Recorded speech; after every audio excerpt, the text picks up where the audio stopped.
Ошо Аднала Калтасы районында Гәрәй ырыуы коры удан. Бір бар үзенчәлектәре турында студиябыз кунактарынан барлайбыз. Бездә кунакта Калтасы районы башкортлары корылтайы рәисе Лилия Фәндүс кызы Дәүләтова һәм озак елдар Калтасы районының тарих һәм туган якты өйрәнү музеенда эшләп, хаклы ялга сыгылсы Әнисә Ислам кызы Гарипова. Хөрмәтле кунактарыбызны ихлас сәламләйбез. Һаумыгыз. Һаумыгыз. Хәерле иртә, күрүегезгә шатбыз һездә. Әлегә менә Гәрәй ырыуы республиканың кайһы тарафтарында яши һәм Калтасыла. Бұл ырыу вәкилләр күп машина һөйләшүде башлаyak. Калтасы районы Башкортстан Республикасының төньяк көнбайышында урнашкан. Безнең ут күршеләребез Краснокама, Яңавыл, Бурай, Тәтеш районнары. Калтасыла күптәр мулар. Инде халыгында. Хәзер без Гәрәй ырыуының ил Гәрәй була. Безнең Гәрәйлеләр Яңавыл Тәтешле районында Урман Гәрәй дип атала, бездә ил Гәрәе. Бу Гәрәйлеләр иле дигән сүзе. Каян килгән бу Гәрәйлеләр, Гәрәй башкортлары? 13-нче гасырда Азия далаларында Чингисханның сопернигі болып Гәрәй хан болған. Ул бик көчлеләрдән сыналган. Бер тапкыр сугышта Гәрәй ханны Чингисхан җиңгән. Шулай итеп җиңелгән халык аның кешеләрен бүтән далалар буенча таралганнар Европа, Азия далаларына. Шулардан килеп чыккандыр дип уйлайбыз безнең яктагы бу кешеләрне. Башкортлар, Гәрәй башкортлары Калтасы районында гына түгел, менә еще Актаныш районында. Алар иске Башкортстан территориясының Минзәлә губерниясының Минзәлә Бөгелмә губерниясына кергәннәр. Хәзер Актаныш районы. Алар Агыйделнең сул як ярында яшиләр бит инде. Анда 13-15 гасырда да килгән булсалар, безгә 18-нче гасырның озакларында гына күчә башлаганнар менә бу якка инде. Агыйделнең уң ягына. Башта Краснокама районының территориясында ул авылларын барыгыз да беләсез, ул авыллардан уже Калтасы районына күчкәннәр. Бездә 7 авыл Гәрәй башкортларының. Аларның исемнәре значит Гәрәй авылы беренче, Бурсык, Буралы, Аткүл, Илчебай, вот шушы авыллар бездә хәзер. Перепись вакытында алар бар да язылган башкортлар дип. Еллар үтү белән, конечно, авылдагы халыклар бик әзәйгән. Ну, авыллар урыннары исән, өйләр бар әле, кешеләр бар. И мин кешеләр турында әйтәсем килә, безнең авыллардан чыккан бик уңган, үз туган җиренә бик файда китергән кешеләр. Кемдер улар? Менә Гәрәйлеләр әйтә, ниндирәк гореф-гадәтләре бар? Мин әйтәсем килә, туктагыз хәзер. Бик билгеле халыклар Гәрәйлеләрдән Актанышка кергән Такталаш ук инде элекке башкортлар бит инде. Илдархан Мутин дигән кеше безнең Зәки Вәлидинең уң кулы булган, беренче ярдәмчесе булып Совет власты урнаштырганда бик актив катнашкан.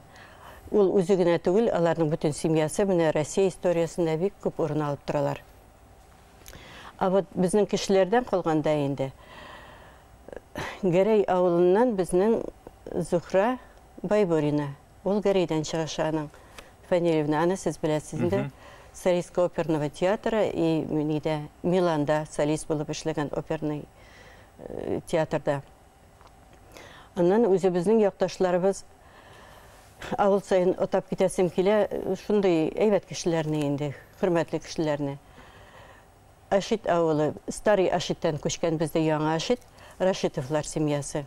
Андагы аларның әтисе Рашит Рашитович бик уважаемый, хәзер мулла булып йөри, но безнең башкорт историясын, тарихын бик әйбәт белә инде. Безнең халык бит инде безнең татар дип яшәүчеләр дә күп. Историяны белмәгән кешеләр бар. Ул үзенең историясын белә, малайы башкортча әйтеп, чиста әйтеп сөйләшә белә, менә безнең арада яшәсә дә. Аннан Саматовлар семьясы, Откуля авылынан Мухтаровлар семьясы. И менә хәзерге вакытта Габдуллиннарның бик уважаемый семьясы бар. Аның малайлары хәзер безнең районның хуҗасы булып эшли башлады. Иншалла, һәрәдән дәвам иттерә. Лефандусна өстәге шулай ук. Кемдер олар гәрәйдәр һәм ниндирәк гореф-гадәтләр бар балалар вәкилләренең? Безнең якта гәрәй ырулар яшәп бит инде. Гәрәй ыру халкы электән күптән авыз теле җатына һәм 20-га бик бай булгандар. Улар бер-бире белән бөтә шатлыктарды, кайгыларды бергә уртаклашкандар һәм бер-беренә ошо милли юла байрамдар үткәреп, бер-беренә ярдәмсезлек, дуслык, бердәмлек хисләре белән аерылып торгандар. Мәсәлән, милли юла байрамдарына улар нигез халу юла байрам үткәндәр, өй күтәрү өмә байрамдары, тагыла язгы эштәр томланган Сабантуй байрамдары, Карга бутка байрамдары юла байрамда үткәргәндәр, Хаумыгыз авылдаштар, Казы мәхәббәт байрамдары, тагыла туй мәҗлесләре һәм бала тугас исем кушу юла байрамда үткәргәндәр. Аулагы байрамда үткәргәндәр. 28 май көнде Калтасыла Гәрәй ырыуының коры көтелә. Был сарага әзерләнәһегездер мөгаен. Ошо хакта хәзер һөйләшербез. Моны кор һайын бит төрле ырылдар турында һүз алып барабыз бит инде. Без ырылдың гербын күрһәтә барырга тырышабыз. Уларда барыһында билгеләнеп куйган белгес, Мәскәү белгесе Кирилл Переходенко үзе эшләй, матур итеп төшерә. Ырыу вәкилләре белән һөйләшеп инде. Һәм Гәрәй ырыуының да гербы әзер һәм ошо хакта без бәләкәй язма әзерләнек. Кирилл Переходенкоға үзенә һүз бирәбез, һөйләп әле Гәрәй ырыуының гербы турында.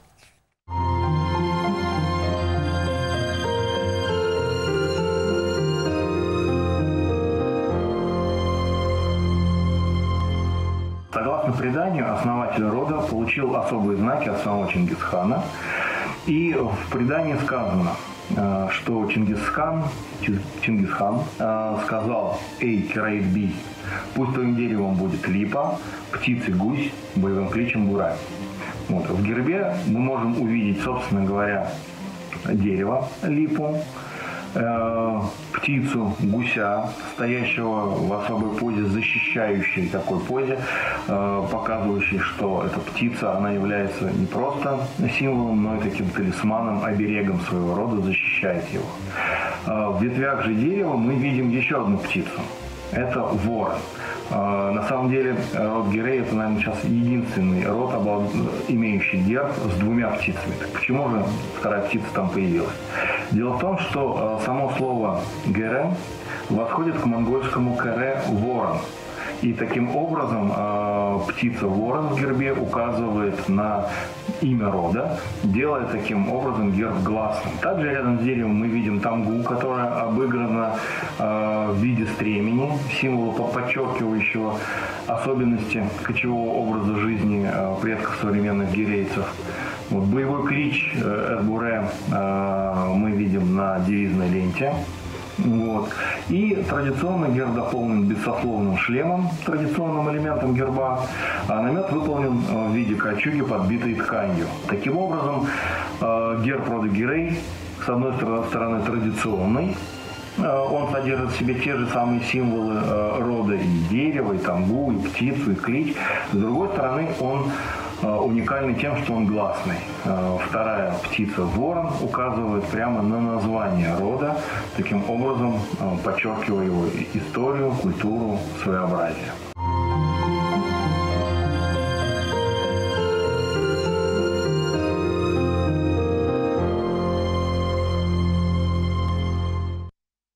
Рәсәй геральдисттары оешмаһы ағзаһы Кирилл Переходенко, тарихсы, геральдист Мына Гәрәй ырыуының гербын әле безгә тәкъдим итте. Кунактарыбызга һорау бирәбез. Нисек кабул иттерегезме, охшанымы һеҙгә?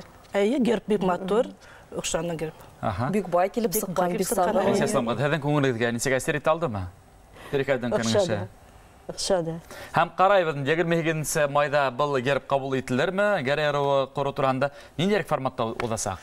28 май көнде, йома көнде безнең Калтас районында Гәрәй ырыуы йыйын үтәсәк, ҡоро үтәсәк. Был ҡорға 5 райондан вәкилдә киләсәк. Калтасы районы битебезнең Краснокама, Яңавыл, Тәтешле һәм Илеш районнары вәкилләре киләсәк. Тагыла билдәле тарихчылар киләсәк бу сарага.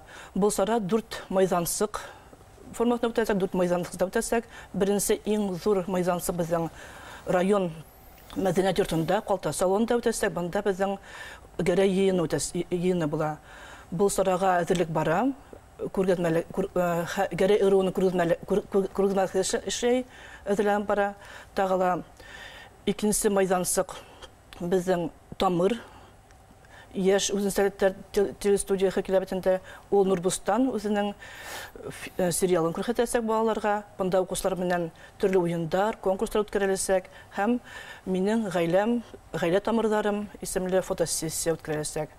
Өченче майдансык Акбузат журналы белән күрешү, очрашу булачак. Бында укучылар менән төрле уендар, үз шәҗәрәләрен һөйләшәтә балалар һәм кызыклы мавыктыргыз үтәсәк. 4нче майдансык безнең Калтасы районындагы спорт комплексында булачак. Бында безнең милли юллар мәргән уксы һәм таяк тартыш уеннары оештырылачак. Бу сара бик матур оештырылачак. Барыбыз да көтәбез. Мик Хикмәт киләгәнә сарабылырга акча 28 майда шулай дип Калтасы районында Гәрәй ыруы башкортлары Корыя. Ана без шулай килә адналарда тагыла тапшыруларыбызда һөйләрбез әле. Студиябызда кунакта Калтасы районы вәкилләре Ниса Гарипова һәм Лилия Дәүләтова булды. Зур рәхмәт сезгә, хөрмәтле кунактарыбыз. Саралыгыз матур итеп үтүен теләйбез. Рәхмәт.